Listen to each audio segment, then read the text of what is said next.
بعض اہل تشیع سیدنا عثمان غنی رضی اللہ تعالیٰ عنہ کو غزوہ احد میں بھاگ جانے کی وجہ سے مطعون قرار دیتے ہیں، نعوذ باللہ، یعنی تان کرتے ہیں۔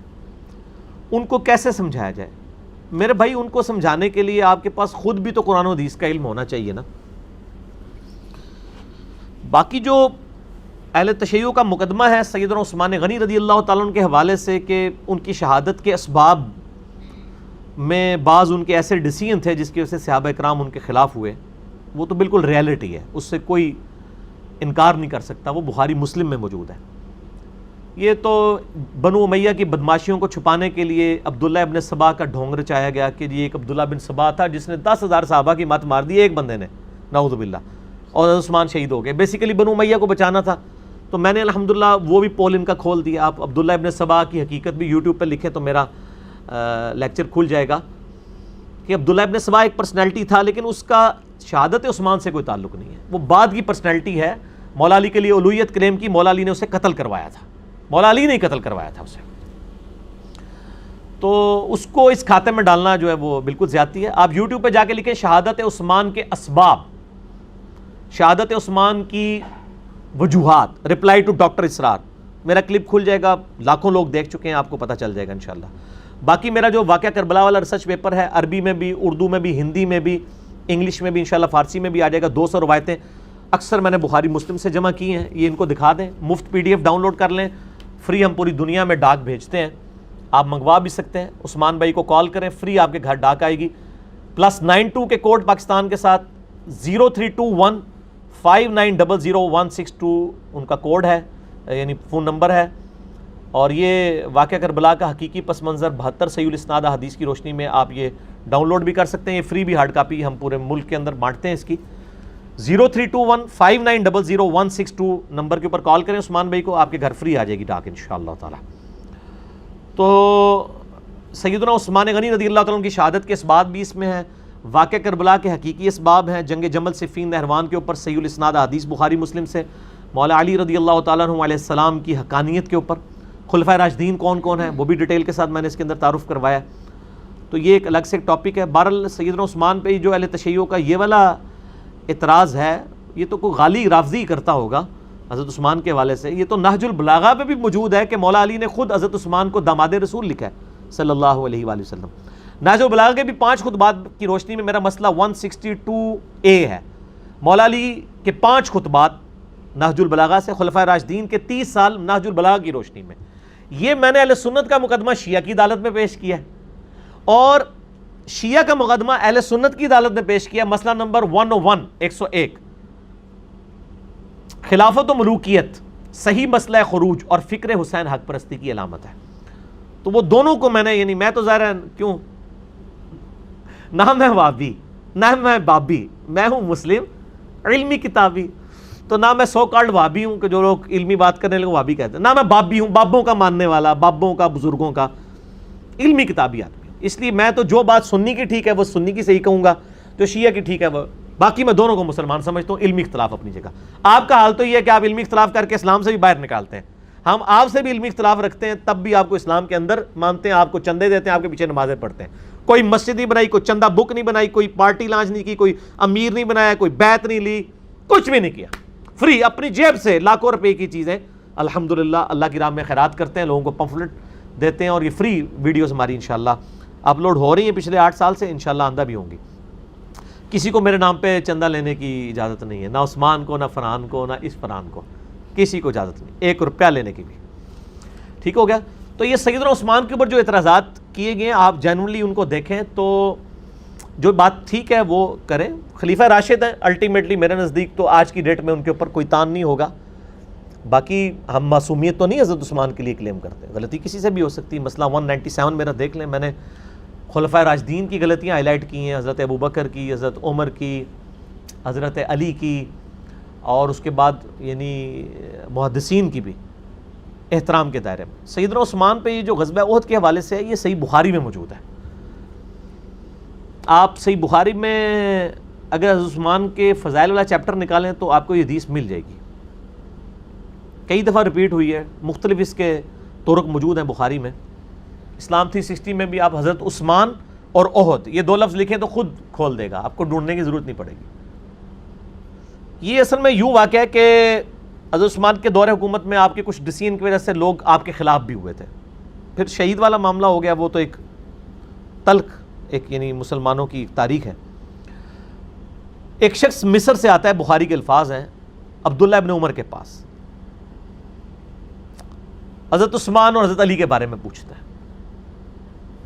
حضرت عثمان پہ بھی وہ کلیریفیکیشن دیتے ہیں اور پھر کہتے ہیں علی کے تو کیا کہنے، یہ جدھر تم کھڑے ہو اس کے پاس ہی تو نبی کی بیٹی کا گھر ہے جس کے وہ خاوند تھے۔ حضرت علی جو ہیں وہ نبی علیہ السلام کے لاڈلے ترین داماد تھے، تو علی کی کیا بات کرتے ہو؟ یعنی ایسے لوگ بھی تھے جو حضرت علی اور حضرت عثمان دونوں سے ہی نفرت کرتے تھے، نعوذ باللہ۔ تو مصر سے ایک شخص آیا، بخاری کے الفاظ ہیں، اس نے عبداللہ بن عمر سے کہا کہ یہ بتائیے کہ عثمان جو ہیں یہ غزوہ بدر میں بھی موجود نہیں تھے؟ عبداللہ بن عمر نے فرمایا ہاں نہیں تھے موجود، صحیح کہہ رہے ہو۔ اچھا، اس کے بعد اس نے کہا کہ حضرت عثمان جو ہیں غزوہ احد میں بھی بھاگ گئے تھے؟ عبداللہ بن عمر نے کہا ہاں ایسا ہی ہے کہ عثمان احد میں بھاگ گیا تھا۔ پھر اس نے کہا کہ حضرت عثمان جو ہیں وہ صلح حدیبیہ کے موقع پر بھی اصحاب جو شجرہ تھے جن کا قرآن میں ذکر آیا ہے کہ نبی علیہ السلام تم درخت کے نیچے بیعت لے رہے تھے، اللہ کا ہاتھ تھا ان کے ہاتھ پہ، نبی کے ہاتھ کو اللہ کا ہاتھ قرار دیا، ظاہر اللہ کے نائب ہیں صلی اللہ علیہ وآلہ وسلم۔ تو صلح حدیبیہ کے موقع پہ بھی عثمان کوئی نہیں تھا؟ عبداللہ بن عمر نے کہا ہاں کوئی نہیں تھا۔ اس نے نعرہ لگایا اللہ اکبر۔ اس نے نعرہ اس لیے لگایا کہ بھئی حضرت عثمان کا چونکہ وہ مخالف تھا، 3 غلطیاں ہائی لائٹ کی اور عبداللہ بن عمر نے وہ سرٹیفائی بھی کر دیا، اس کو انڈورس بھی کر دیا۔ اب وہ جانے لگا تو عبداللہ بن عمر نے کہا ادھر آ تنوں پھکی بھی دیا نال۔ وہ یقین کریں عربی کے جو الفاظ ہیں نا وہ اس کا ترجمہ پھکی، اینٹی وینم، الزامی جواب ہی ہو سکتا ہے۔ اور ان کا مصر تو ہے اے بھی نال لے جا، یعنی ڈکار ماردا نہیں رستے جو تو حضرت عثمان ہوتے تان کیتا ہے نا، اے مصر والے یہ جواب بھی میرے ساتھ لے جا۔ تو ہم نے صرف سوال کیے ہیں نا، تو اب میں تجھے کلیریفائی بھی کروں گا، ابھی تو نے صرف اتنا ہی پوچھا ہے نا، ہاں یا نا میں اس لیے کہتا ہوں ہاں یا نا میں جواب دینے سے خطرناک معاملہ ہوتا ہے، اسی لیے ہم پوری ڈیٹیل بتاتے ہیں۔ تو عبداللہ بن عمر نے کہا بھی اینج نہ ٹور جا، پوری گال سمجھ کے جا، پورا نیریٹو ڈاکٹرائن سمجھ۔ تو نے کہا بدر، تو بدر میں عثمان اس لیے نہیں تھا کہ نبی علیہ السلام کی بیٹی ان کے عقد میں تھی اور وہ بیمار تھی، نبی علیہ السلام نے خود اجازت دی تھی کہ تم ان کی تیمارداری کرو، اور مال غنیمت میں سے بھی حضرت عثمان کو حصہ دیا گیا تھا، ان کو بدری شمار کیا گیا تھا۔ حضرت عثمان وہ صحابی ہیں جو بدری نہ ہوتے ہوئے بھی بدری ہیں، کیونکہ نبی علیہ السلام کی اجازت سے۔ پہلا مسئلہ حل ہو گیا۔ ان کا تو نے کہا کہ جی احد میں بھاگ گئے تھے، تو ان کا ہاں احد میں بھاگ گئے تھے، لیکن قرآن سورہ آل عمران آیت نمبر 155 153 یہ پڑھ کے دیکھ تو اس میں تو اللہ تعالیٰ نے واضح فرمایا وَلَقَدْ عَفَى اللَّهُ عَنْهُمْ، بے شک اللہ ان کو معاف کر چکا تھا۔ احد میں جو غلطی ہوئی اللہ تعالیٰ نے قرآن میں صحابہ کی وہ غلطی معاف کر دی، پھر حضور کو بھی کہا صلی اللہ علیہ وآلہ وسلم۔ دیکھیں آپ اگر سخت زبان ہوتے اور آپ سختی سے بیہیو کرتے تو صحابہ آپ کے ساتھ سے ہٹ جاتے، تو آپ آندہ بھی ان کو اپنے مشوروں میں شامل رکھیں، ان کے ساتھ حسن اخلاق کا معاملہ رکھیں۔ مسئلہ حل ہو گیا، جب اللہ نے معاف کر دیا تو انہوں بہت ہی تکلیف ہے۔ اور کہا رہا صلح حدیبیہ، تو اس موقع پہ تو عثمان سے زیادہ معزز شخص ہی کوئی نہیں تھا۔ عثمان تو نبی علیہ السلام کی طرف سے نائب بنا کر بھیجے گئے تھے، کیونکہ ادھر آل امیہ کی حکومت تھی نا۔ اے نہیں تو انہوں کوئی گل دسے گا کہ ابو بکر عمر علی نو کیوں نہیں بھیجا گیا؟